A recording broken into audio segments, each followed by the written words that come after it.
और ये हमारा फर्स्ट ब्लॉग है दोस्तों। हमारे चैनल को सब्सक्राइब करना मत भूलिएगा, बेल आइकन ज़रूर दबाइएगा, शेयर और लाइक ज़रूर कीजिएगा।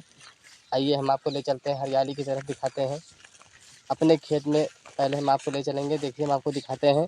हमने अपनी गौ माता के लिए घास इकट्ठा किया है, अब इसको हम लेके चलेंगे। उसके बाद बालेंगे, मतलब कटाई करेंगे, छोटे छोटे टुकड़े करेंगे घास से, बाका से। उसके बाद हम गौ माता को भूसा मिला के देंगे खाने के लिए।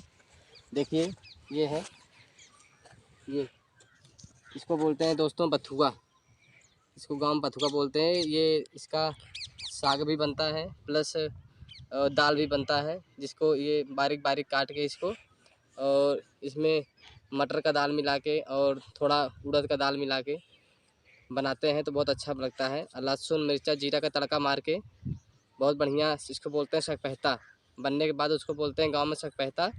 बहुत अच्छा लगता है खाने में। आइए हम आपको और दिखाते हैं, अपने खेत में ले चलते हैं आपको। आइए, हमारा फर्स्ट ब्लॉग है दोस्तों, विजय रेखा कॉमेडी ब्लॉग। ये देखिए हमारा खेत है, हमने गेहूँ बोया है इसमें।